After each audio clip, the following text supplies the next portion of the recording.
ఓం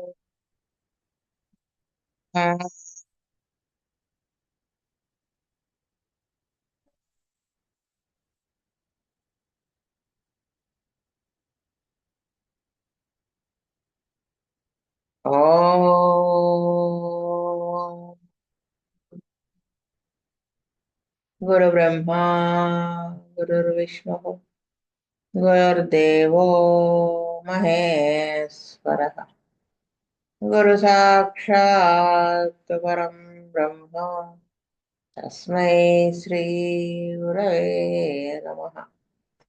నమస్కారం మాస్టర్. నమస్కారం మాస్టరీకి. నమస్కారం మాస్టర్ ఎంఎన్. నమస్కారం మాస్టర్ విపిఎస్. నమస్కారం మాస్టర్ సివివి.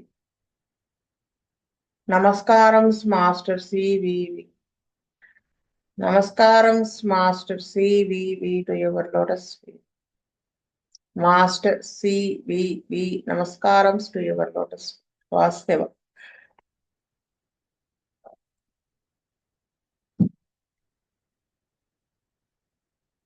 లాస్ట్ క్లాస్ కి కంటిన్యూ చేస్తాం.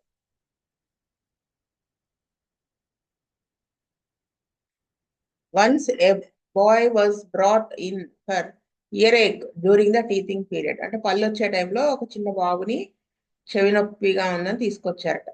He was shrieking the place down, so spiteful. Nothing was right for him. He wanted to be carried about. He hit his mother. One side of his face was red and the other was pale. He could not speak yet, but there was no need to ask many questions. The remedy stared one in the face. అంటే ఆ పిల్లవాడు he was shrieking the place down. అలా వాడు ఏడుస్తూనే ఉన్నాడంట, కింద పెడితే కింద దించితే. సో స్పైట్ఫుల్ అంటే వాడు మాట, అది వాడి ఏడుపు ఎలా ఉంది, కచ్చిగా అన్నమాట, ద్వేషంగా కచ్చిగా ఏడుస్తున్నాడు. ఏం చేసినా వాడికి కరెక్ట్ అనిపించట్లా. అంటే వాడు ఎందుకు ఏడుస్తున్నాడు వాడికే తెలియదు అనమాట. ఏం చేసినా కానీ ఏడుస్తున్నాడు వాడు. He wanted to be carried. ఎత్తుకుని తిప్పాలంటున్నాడు, లేకపోతే వాళ్ళ అమ్మని కొడుతున్నాడు. వాడి ఫేస్ లో ఒకవైపు రెడ్ గా ఉంది, ఇంకొక వైపు పేల్ గా ఉంది, పాలిపోయినట్టు. ఇంకా మాటలు రావట్లేదు. అప్పటికి ఇంకా టీచింగ్ పీరియడే కదా, ఇంకా మనకి ఏం క్వశ్చన్ అడగాల్సిన అవసరం లేదు. ఏంటి వెంటనే మొహంలో అంటే డ్రగ్ వెలిగిందిట. It was chamomile. And the next time this child was seen. ఒక నిమిషం. Next time this child was seen, there was not a better behaved child in creation, a perfect angel and his ear gone without an operation. అంటే ఆ పిల్లవాడు next time వచ్చినప్పటికి ఎలా ఉన్నాడు, ఒక ఒక ఒక ఏంజల్ లా ఉన్నాడు అనమాట. అంత భయంకరమైన పేచీలు అవన్నీ పోయి చక్కగా ఉన్నాడు అనమాట. ఈ చెవి నొప్పి కూడా పోయింది ఆపరేషన్ అనేది లేకుండానే అని చెప్తారు. Much about the same time another infant. About అంటే ఇక్కడ మనం ఎత్తుకుని చూసుకోవాలి. మనం ఇక్కడ అంటే ఎత్తడం మానేసి దించితే ఏడుస్తున్నాడా, దించేటప్పుడు ఏడుస్తున్నాడా, లేకపోతే మనం ఎత్తుకుండడం వల్ల వాడికి ఒళ్ళు నొప్పులుగా ఉండి టచ్ చక్రవేషన్ ఏడుస్తున్నాడా, ఇవన్నీ చాలా ఉంటాయి. ఒకసారి నేను బుద్ధిగా దగ్గర నేర్చుకునేటప్పుడు సుదర్శనం గారు వాళ్ళ పాప మనస్సుని చంటిది అనమాట. ఎంత 1-2 ఇయర్స్ ఉంటాయో లేవో, 1.5 ఇయర్ ఏజ్ ఉంటుంది ఆ పాపకి. తనకి హై ఫీవర్ వచ్చింది. సరే మందు వేశారు. రాత్రి ఫోన్ చేస్తే బుజ్జిగారు మందు వేశారు. మన్నాడు సాటర్డే, అక్కడే కదా డిస్పెన్సరీ. సాటర్డే ఫీవర్ వచ్చింది, మందు వేశారు. నైట్కి నెక్స్ట్ డే మళ్ళీ బుజ్జిగారు ఫోన్ చేశారు. అప్పుడేంటి మాట్లాడారు అనమాట. నేను సరే రేపే మాట్లాడారు. మందు చెప్పారు. ఆర్సనికాల్పు 200 చెప్పారు పాపకి. నెక్స్ట్ డే ఫీవర్ తగ్గలేదంటే ఎలా వేశారు అన్నాను. అంటే సుదర్శనాన్ని అడుగు అన్నారు బుజ్జి గారు. సుదర్శన గారు మీరు ఏం చెప్పారు సిమ్టమ్స్ అని అడిగాను. ఎలా ఉంది పాప అని బుజ్జిగారు అడిగితే ఫీవర్ తగ్గలేదు, రాత్రంతా అసలు ఆ, రాత్రంతా ఏం చేసిందంటే అంట ఎత్తుకుంటే ఈయన ఆ, ఈయన సూచన గారు ఎత్తుకుంటే పాపని ఒక షాట్ నుంచున్నారు అనుకోండి, అటెళ్ళు అంటుందట. అటు వెళ్ళాక మళ్ళీ ఒక నిమిషానికి మళ్ళీ ఇటురా, ఇలాగ మూవ్ చేయిస్తూనే ఉందిట రాత్రంతా. బుజ్జిగారు దాన్ని రెస్ట్లెస్నెస్ గా తీసుకుని ఆర్సనికాలు వేశారు. మాటికి వాటర్ తాగడం ఆఫ్ కోర్స్ ఉంది కొంచెం కొంచెంగా, తక్కువ తగ్గింది. అంటే మనం అక్కడ అన్ని చూసుకోవాలని అర్థమైంది అక్కడ. అంటే ఎత్తుకోవటం అనేది ప్రయారిటీ కాదు, మరి అదే తిరగచ్చు కదండి. అంటే చంటి పిల్ల కదా, ఆర్సనికాల్లో నీరసం కూడా ఉంటుందిగా. అంటే ఆయన ఎత్తుకున్నారు చంటి పిల్ల కాబట్టి అది అలా అలా తీసింది. అంటే ఆ మీనింగ్ అనేది మనం పట్టగలగాలండి. గుడ్డెద్దు చేలో పడ్డట్టు మాత్రం మందులు వేయకూడదు. ఒకసారి మిస్ అయిపోతాం వాళ్ళు చెప్పిన దాంట్లో. అది గుర్తొచ్చింది నాకు. Much about the same time another infant about 14 months old was seen with almost identical symptoms. ఇదే విధంగా ఇలాంటివే సిమ్టమ్స్ ఉంటాయి. ఒక ఇన్ఫాంట్ అంటే 1 year ఏజ్ లోపు 14 months ఉంటాయి అనుకుంటా. అతనికి ఇలాంటి సేమ్ సిమ్టమ్స్ ఉన్నాయి. He was irritable, fretful, did not want to be touch, screamed when the back of the ear was touched. ఆ పిల్లవాడు ఎలా ఉన్నాడు? బాగా కోపం, ఫ్రెట్ఫుల్, చికాకుగా ఉన్నాడు అనమాట. ఏ మళ్ళీ బాగా చిరాకుగా ఉన్నాడు, ఇంకా ముట్టుకొనియట్లేదు.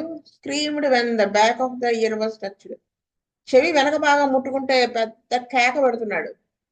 But the face was pale, he rolled his head. అది. Next, I diagnose otitis media. ఆ ఇయర్ ఇన్ఫెక్షన్ వచ్చిందని ఆయన గ్రహించారనమాట. ఓటైటిస్ మీడియా అంటే ఇయర్ ఇన్ఫెక్షన్.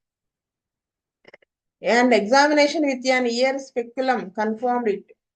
స్పెక్యులం అని ఉంటుంది కొంచెం చూసేది లోపలికి చెవిని, అది వేసి చూస్తే కన్ఫర్మ్ అయింది ఓటైటిస్ మీడియా.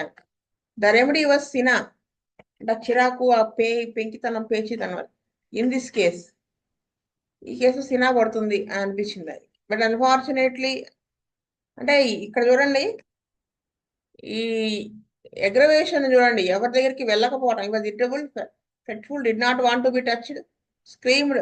అయ్యర్ పెయిన్ అది, చెవి నొప్పి అనేది కామన్. చెవి నొప్పి ఉన్నప్పుడు ముట్టుకొని ఇవ్వకపోవడం, అది తల తిప్పేసుకుంటున్నాడు. నెక్స్ట్, ఎవరిని ముట్టుకొని ఇవ్వట్లేదు. ఆ కోపం, చికాకు సినాలో చాలా ఇదిగా ఉంటుంది, ప్రామినెంట్ గా. అప్పుడు unfortunately it was not in stock. మందు చెస్ట్ లో లేదుట. Before it could be procured. అంటే అది మళ్ళీ కొని తెచ్చేలోపు the mother had become too worried. తల్లి విపరీతమైన ఆందోళన పడిపోయి worked up and had rushed the child off the same day to a local hospital where an operation was performed 24 hours later. కంగారు పడిపోయి తల్లి ఏం చేసింది, ఆ పిల్లవాడిని కొంచెం ఆందోళన పడిపోయి పరిగెట్టుకుంటే ఆ పిల్లని తీసుకుని అదే రోజు లోకల్ గా ఉన్న అలోపతి హాస్పిటల్ తీసుకెళ్లి ఆపరేషన్ చేయించింది 24 hours లో. Perform 24 hours later. తర్వాత ఫస్ట్ ఆ ఇన్సిషన్ ఆఫ్ ద డ్రమ్. ఆ ఇయర్ డ్రమ్ ఉంటుంది కదా, టింపానిక్, దాన్ని పంక్చర్ చేశారు, ఇన్సిషన్ ఇచ్చారు. Later A complete mastoid and 3 or 4 days later the child was in the post mortem వాస్తవ. తర్వాత ఏం చేశారు వీళ్ళు, మాస్టాయిడ్ మాస్టాయిడ్ బోన్ కూడా తీసినట్టున్నారు. సో 3-4 days తర్వాత చూస్తే పిల్లవాడు చనిపోయాడు అనమాట, పోస్ట్ మార్టం రూమ్ లో ఉన్నట్టు. One could not blame the mother. ఎవరు కూడా మదర్ ని బ్లేమ్ చేయాల్సిన అవసరం లేదు, ఎందుకంటే పిల్లవాడు బతకాలని కదా ఆ ఉద్దేశం. పాపం, she did what she thought best under the circumstances. ఆ సిచ్యువేషన్ లో తను అది బెస్ట్ అనుకుంది, ఆవిడ వెళ్ళింది. అది. కరోనా టైంలో అండి సిచ్యువేషన్స్ ఎలా ఉండేవంటే, పాపం హోమియోపతి లాంటివి అదర్ సిస్టమ్స్ వాడితే కంటే అలోపతినే బెటర్ అనుకుని పరిగెట్టుకుంటా వెళ్ళిపోయేవాళ్ళు. నడిచి వెళ్ళిపోయిన వాళ్ళు శవంగా వస్తూ ఉండేవాళ్ళు. కొన్ని కేసెస్ భయం వేసేది ఆ టైంలో. మనం వేస్తే కరెక్ట్ మందు బతుకుతాడు లేకపోతే పోతాడు అన్నట్టుగా. సో చాలా చాలా ఎమర్జెన్సీ కేసెస్ అసలు ఎంత ఆలోచించుకుని వేయాల్సి వచ్చేదో. కానీ ఒకవేళ మనకి డ్రగ్ డౌట్ గా అనిపించి ఎప్పుడు పడే డ్రగ్ కాకుండా ఇంకా డిఫరెంట్ డ్రగ్ పడుతుంది ఇదేనేమో అనిపించి కానీ ఇది కాకపోతే ఇంకోటని వేసే టైం ఉండేది కాదు కొన్ని కేసెస్ లో. కానీ ఎందుకు వచ్చింది రిస్క్? ముందు సేవ్ అయితే చాలా పేషెంట్ అల్లోపతికి పంపుదామా అంటే అసలు అసలు సేఫ్టీ ఉండేది కదా అక్కడ. చాలా కొంతమంది చాలా వరకు వెయిట్ చేసేవాళ్ళు. అల్లోపతికి వెళ్ళిన వాళ్ళు చాలా తక్కువ. ఏది నా దగ్గర వాడిన వాళ్ళు అలా వెళ్ళిన ఒకళ్ళిద్దరు పాపం బాడీ వదిలేశారు, చనిపోయారు. అంటే అది పాపం ఈ ఇది చూస్తే గుర్తు అనిపించింది. అంటే మనం ఏం చేయాలి అప్పుడు? ఒకటికి రెండు సార్లు స్టడీ చేసి వెంటనే మందు కరెక్ట్ మందే వేసేట్టుగా ఉండాలి. ఏదో బ్యాసిల్ని వేసి యాంటీబయాటిక్ వేసి మన అప్పుడు పడే ఎపిడమిక్స్ అన్ని వేసి తర్వాత ఇంకోటి ఏమన్నా డ్రగ్ పడుతుందేమో అని చూడకూడదు. ముందే అన్ని చూసుకుని వేయాలి. A very similar case was scene very shortly afterwards. అతి తక్కువ రోజుల్లోనే జరిగిన ఈ కేసు జరిగిన కొన్ని రోజుల్లోనే ఇంకొక కేసు వచ్చింది ఇలాంటి case. The child showed the same rolling of the head, అలాగే తల తిప్పేసుకోవడం, తల తిప్పుతూ ఉండడం, same irritability and sensitiveness to touch. అదే ఇరిటబిలిటీ, అదే చికాకు, ఆ touch aggravation, sensitive to touch. Did not want anybody to come near, ఎవరి దగ్గర రానివ్వట్లేదు. Was constantly picking his nose, ఆ నోస్ ని పిక్ చేసుకుంటూ ఉన్నాడు, పీకేసుకుంటూ. The mother of course thought it was worms, had considered giving him a worm cake which is largely made up of santonin. ఆ mother ఏమనుకుంది? వరమ్స్ వల్ల ఇదంతా జరిగింది అని. వర్మ్ కేక్ అంటే హోమియోపతి డ్రగ్ అది. ఏంటది వర్మ్ కేక్? అది ఏంటంటారంటే శాంటోనినం ని homeo drug for worms and weakness, అది వేద్దాం అనుకుంది. The source as John H Clarke puts it of our homeopathic cina, అంటే హోమియోపతిక్ సినా లాంటిగా పనిచేస్తుంది అది అని. I dissuaded the mother as the santonin would have made the condition much worse. అంటే ఆయన ఏం చేశారు? నిరాకరించారు. ఈవిడ నిరాకరించారు, ఆ మదర్, ఆ మందు అది వాడటానికి గురించి. వద్దు, అది వాడితే ఇంకా వరస్ట్ అయిపోతుంది condition. But I knew that the homeopathic santonin given in minutest subdivision and dilution would certainly cure here, as the child during his illness showed the very same symptoms as were brought out by the healthy provers when they took repeated doses and noted the effects produced on themselves.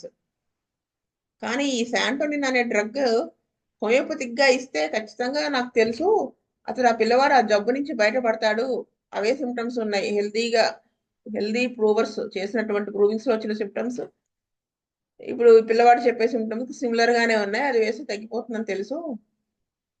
These signs and symptoms, I repeat again, వర్, ఇది ఇప్పుడున్న symptoms ఏం చెప్తున్నారంటే ఆయన, this normally affectionate child refuse to be touched and caress. అది main. అంతకుముందు ప్రేమగా ఉండేటువంటి పిల్లవాడు ఎవరిని ముట్టుకొని ఇవ్వట్లేదు, ఎవరిని దగ్గర రానివ్వట్లేదు. టాస్డ్ అబౌట్ ఇన్ బెడ్, పక్క మీద అటు ఇటు పొలుతున్నాడు. రోల్డ్ హిజ్ హెడ్, తలలా తిప్పేస్తున్నాడు. The face was pallid with a white line round the mouth. Pale గా పాలిపోయినట్టుగా అయిపోయింది, ఒక వైట్ లైన్ లాగా నోట్ చుట్టూ. గ్రిటెడ్ హిజ్ టీత్, అంటే పళ్ళు కొరుకుతున్నాడు. పిక్ హిజ్ నోస్ పీకేసుకుంటున్నాడు. Temperature was 101. The drum of the ear was bulging and red. Ear drum అనేది చాలా వాపు వచ్చి రెడ్ గా ఉంది. How difficult it was to examine it. Sina 34 hourly quickly altered this serious state of affairs, and 3 days later, once again, we had a bright, affectionate child with a sound eardrum and no brain complication. Nose ని అలా ఇన్వాలంటరీగా pick చేసేసుకోవడం, ఇవన్నీ కూడా cerebral symptoms. Brain effect అయితే వస్తాయి, ఇంకా వెళ్ళిపోతుంది case చాలా fast. ఈ rolling the head, tossing about in bed, ఇవన్నీ కూడా అలాంటి సిమ్టమ్స్. అయితే అప్పుడు నేను వీడి సినా 34 hourly ఇచ్చుకుంటా వస్తే వెంటనే అవి 3 days లో మొత్తం అంతా మారి పిల్లవాడికి అవన్నీ తగ్గి పిల్లవాడు మళ్ళీ ఆ ఇరిటబిలిటీ అది పోయి ఎఫెక్షనేట్ చైల్డ్ గా అయిపోయాడు. బ్రెయిన్ అది ఏమీ ఎఫెక్ట్ అవ్వకుండా ఇయర్ డ్రమ్ కూడా నార్మల్ అయిపోయిందని చెప్తున్నారు. ఇక్కడ మనం ఖచ్చితంగా 1-2 సార్లు చెప్తున్నానండి, డ్రగ్ తీసుకోండి తప్ప నెంబర్ ఆఫ్ డోసెస్ తీసుకోకండి, కన్సిడర్ చేయకండి. మాస్టర్ గారు పదే పదే చెప్పారు. కోయిన్సిడెన్స్ యూసే అంటే ఎవరన్నా చూస్తే కోయిన్సిడెంట్ అంటే నువ్వు వేసిన మందు లక్కీగా తగ్గింది అంటే హోమియోలో అదృష్టవశాత్తు తగ్గింది నీకు అంటే కోయిన్సైడ్ అయిందంతే తప్ప నీ ఇది కానీ హోమియోపతి గొప్పతనం లేదన్నట్టుగా ఉంటుంది.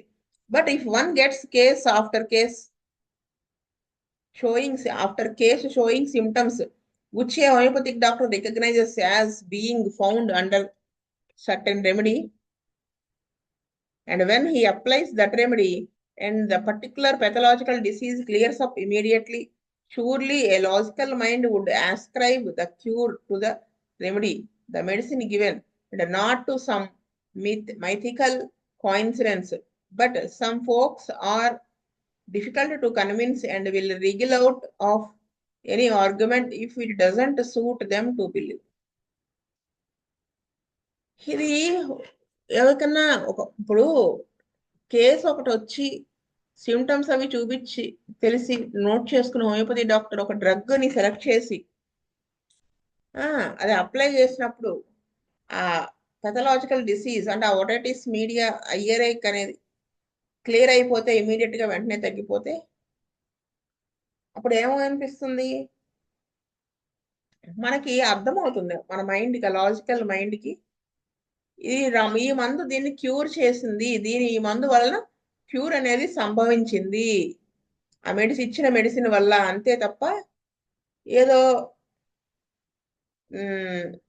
ఏమంటారని యాదృచ్ఛికంగా కరెక్ట్ పడకూడదో నాకు లేదు ఏదో కోయిన్సిడెన్స్ వల్ల తగ్గింది అని అనుకోక్కర్లేదు కాదు అని అర్థమవుతుంది. కానీ కొంతమంది ప్రజలు ఉంటారు చూడండి వాళ్ళని కన్విన్స్ చేయడం చాలా కష్టం. ఇంకా వాళ్ళు ఇలాంటివి ఆర్గ్యుమెంట్లో విలువెల్లాడిపోతారు ఒప్పుకోవాలంటే. అలాంటి వాళ్ళు అసలు నమ్మరు. It doesn't suit them to believe. అలాంటివి అంటే ఇలాంటివి నమ్మరు అని చెప్తారు.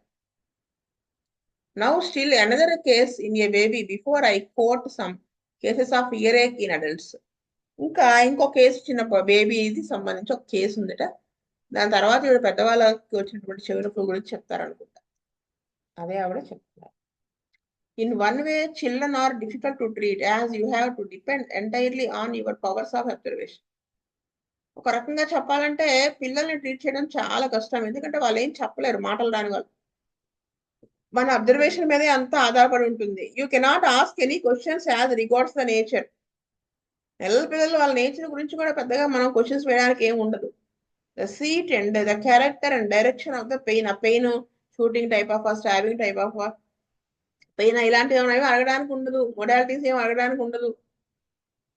On the other hand their objective signs and symptoms are clearer. ఇంకా మనం ఆబ్జెక్టివ్ సైన్స్ అంటే సబ్జెక్టివ్ అంటే వాళ్ళు చెప్పేది పేషెంట్ చెప్పేది, ఆబ్జెక్టివ్ అంటే మనం అబ్జర్వ్ చేసేటువంటి సూచన సంకేతాలు ఇవి వేదనలు చాలా క్లియర్ గా ఉంటాయి. Not disguised or hidden by crude drugs. అంటే ఈ క్రూడ్ డ్రగ్స్ అలోపతిక్ మెడిసిన్స్ అవి వేసి అణిచిపెట్టకుండా ఉండుంటే large doses of medicines taken in the past. అంతకుముందు ఎక్కువ మందులు వేసేసుకుని ఉండకపోతే కనుక మనకి కళ్ళ కట్టినట్టు కొంచెం క్లియర్ గానే ఉంటాయి, క్లారిటీ ఉంటుంది ఆ సిమ్టమ్స్ మనం అబ్జర్వ్ చేయాలి. కానీ this baby was 8 months old and just passing through it's difficult period of dentition. పళ్ళు వచ్చే టైం 8 months, అప్పుడు ఒక బేబీని తీసుకొచ్చారు. బ్రెస్ట్ ఫెడ్ అంటే తల్లిపాలు తాగుతున్నాడు. With a good careful mother and a happy contented mortal always cooing and laughing. చాలా ప్రేమగా జాగ్రత్తగా చూసుకునేటువంటి తల్లి, వాడు కూడా చాలా హ్యాపీగా ఉండే చైల్డ్, ఎప్పుడు నవ్వుతూ ఆడుతూ పాడుతూ నవ్వుతూ ఉండేటువంటి పిల్లవాడు అనమాట. సడన్లీ ఇట్ ఆల్ చేంజ్, ఇదంతా మారిపోయింది ఒక్కసారిగా. The face became scarlet fever లాగా ఫేస్ అయిపోయింది. Felt very hard to the touch, ముక్కుంటే చాలా వేడిగా ఉంది. The temperature was 1 or 2 degrees and he was delirious during the night అంతా కూడా సంధిగుణాలతో బాధపడుతూ ఉంటాడు. Constantly shrieking with piercing shrieks అంటే కంటిన్యూస్ గా కూడా ఒకటి అరుస్తున్నాడు అనమాట.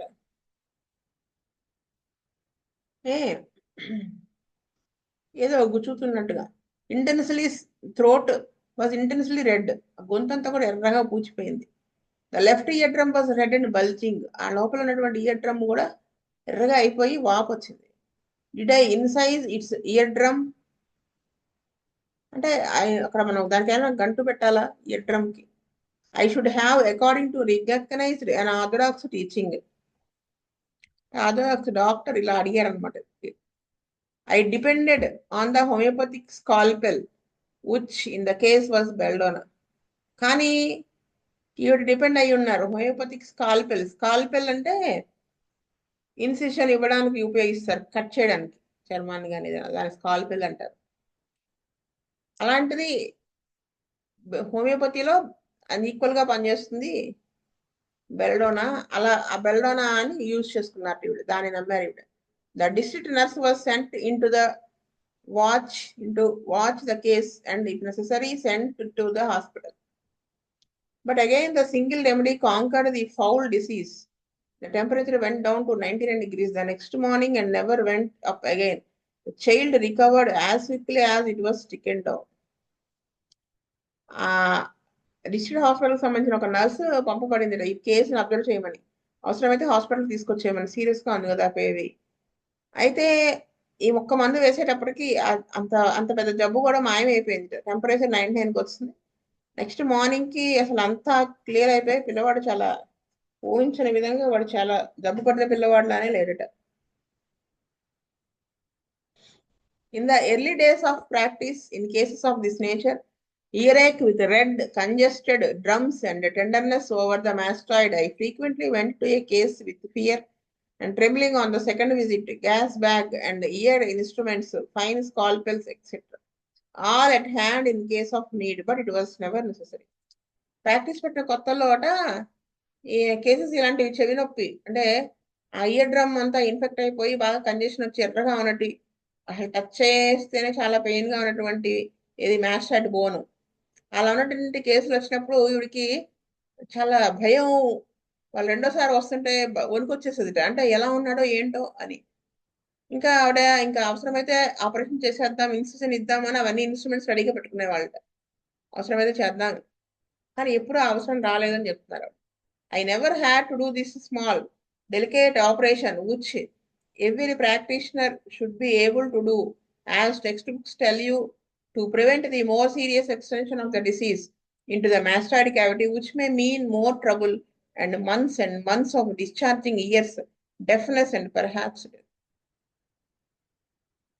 అంటే ఎప్పుడు కూడా ఈవిడికి ఇటువంటి సర్జరీ చేయాల్సిన అవసరం రాలా. ఇంత డెలికేట్ ప్రతి ప్రాక్టీషనర్ కి అవసరం పడుతుంది ఇటువంటి సర్జరీ చేయడం, ఎవరైనా చేయగలిగేటువంటి చిన్న సర్జరీ. ఇంకా సీరియస్ ఈ సర్జరీ చేయడం వలన ఆ డిసీజ్ సీరియస్ కండిషన్ నుంచి బయటపడేసిన వాళ్ళం అవుతాం. ఈ మాస్టాయిడ్ క్యావిటీ డిసీజ్ ఉంది కదా, ఇన్ఫెక్ట్ అవడం వల్ల వచ్చినటువంటి ఈ ఓటైటిస్ మీడియా, అది ఇలా ఇన్సిషన్ ఇవ్వడం వలన సేవ్ చేయబడతాడు అని ఉంది. లేకపోతే అలా చేయకపోతే ఇంకా ప్రాబ్లం ఎక్కువైపోయి చెవుల్లోంచి రక్తం అలా చీము కారి కారి చెవుడు రావటం, ఒక్కోసారి చావుకు కూడా దారితీసేటువంటి సిచ్యువేషన్స్ లో హోమియోపతి నమ్ముకున్నప్పుడు ఈవిడికి అలాంటి అవసరం రాలేదు, ఇలా చేయాల్సిన అవసరం. How much easier it all these to procure a resolution of inflamed middle ear by a few doses of the indicated remedy. అంటే అవన్నీ ఆపరేషన్ చేయించుకుని అవన్నీ ఆ మందులు వాడి ఇదంతా దీని బదులు ఎంత ఈజీగా తగ్గిపోతుంది హోమియోలో. అంటే ఎంత ఈజీగా జబ్బుని మనం రూపుమాపి స్వస్థత చేకూరటం అనేది ఎంత ఈజీగా అయిపోతుంది ఇండికేటెడ్ మెడిసిన్ వేస్తే కొన్ని డోసులు. అంటే ఎంత ఈజీ మెథడ్ ఇది అని అంటున్నారు ఆవిడ. Perhaps it is two easy and on the whole not spectacular enough. అంటే చాలా ఈజీ ఇదంటే ఇది ఒక అద్భుతమైంది అని అనక్కర్లేదు, చాలా ఈజీగా అయిపోతుంది అని చెప్పొచ్చు. One would miss the glamour and ritual of the whole surgical procedure. ఇవి వాడటం వల్ల ఏంటంటే ఆ సర్జరీ చేయాల్సిన అవసరం పోతుంది. The bustling nurse and cheerful anesthetist with his bag full of sweet smelling mystery and the important Jove like surgeon who holds death and in his glistening instruments and his dexterous hands. ఆవిడ ఏం చెప్తున్నారంటే నాకు ఈ operation అయిందంటే అది glamour గా చెప్పుకోనేటువంటి situation పోతుంది ఈ హోమియోపతి వాడితే. ఇంకా ఈ సర్జరీ చేయించడమే రిచువల్ అంటే ఏంటి, మనకి ఒక సంప్రదాయం కదా, ఆ సంప్రదాయాన్ని నుంచి బయటపడతారు. ఇవన్నీ పోతాయి ఈ హోమియో వాడితే. బస్ట్లింగ్ నర్స్ అంటే సందడిగా నర్స్ అటు ఇటు తిరగడం. ఇంకా ఏంటండి, నవ్వుకుంటూ ఎనస్థిటిస్ట్ మత్తిచ్చేటువంటి ఆయన లోపలికి రావడం. ఏది స్వీట్ స్మెల్లింగ్ మిస్టరీ అంటే ఆ మత్తు పదార్థం ఇంజెక్షన్స్ తీసుకుని. జోవ్ లైక్ డాక్టర్, ఆయన తన చేతుల్లో లైఫ్ అండ్ డెత్, పేషెంట్ యొక్క లైఫ్ అండ్ డెత్ ని పెట్టుకుని నవ్వుకుంటూ ఈ మెరుస్తున్నటువంటి ఆ ఇన్స్ట్రుమెంట్స్ ని యూజ్ చేస్తూ, అంటే ఆపరేషన్ సంబంధించి డెక్స్ట్రస్ హ్యాండ్స్, నేర్పరితనంగా సర్జరీ చేయటం, ఇవన్నీ మిస్ అయిపోతాము అని చెప్తున్నారు ఆవిడ. పెద్ద చాలా పొయిటిక్ గా చెప్పారు ఇది. నేను అంతలా ఎక్స్ప్లెయిన్ చేయలేకపోయానేమో కానీ ఆవిడ చెప్పారు. All glory to the clever mechanician when he is needed, but if homeopathy was known and properly applied, the surgeon would come once more occupy the secondary place of the importance. అంటే ఈ glory, ఈ కీర్తి అంతా కూడా ఈ తెలివైనటువంటి మెకానిషియన్ అంటే ఈ doctor, surgical doctor, surgeon కి పొంద అవసరం, అంటే పొందాల్సింది కదా సర్జరీ చేసి ఆపరేషన్ సక్సెస్ అయిందని. కానీ హోమియోపతి అనేది తెలిసిండి దాని కనుక ప్రాపర్గా అప్లై చేస్తే సర్జన్ కి ప్రైమరీ ఇంపార్టెన్స్ అనేది ఫస్ట్ ప్లేస్ పోతుంది, సెకండరీ ప్లేస్ వస్తుంది, సెకండరీ అయిపోతాడు. ఇక్కడ హోమియోపతిలో 100% తగ్గుతుంది కాబట్టి. Once held in the old days of barber surgeon అదనమాట. అంటే అంతకు ముందులాగా చేయాల్సిన అవసరం తగ్గిపోతుంది, ఆపరేషన్లు అవి చేయాల్సిన అవసరం తగ్గిపోతుంది అని చెప్తున్నారు ఆవిడ. సో క్లాస్ ఇక్కడికి ఆపేదను. స్వస్తి ప్రజాభ్య పరిపాలయంత న్యాయేన మార్గేణ మహీం మహీస్ గోబ్రాహ్మణేభ్యः శుభమస్తు నిత్యం. లోకా సమస్తా సుఖినో భవంతు.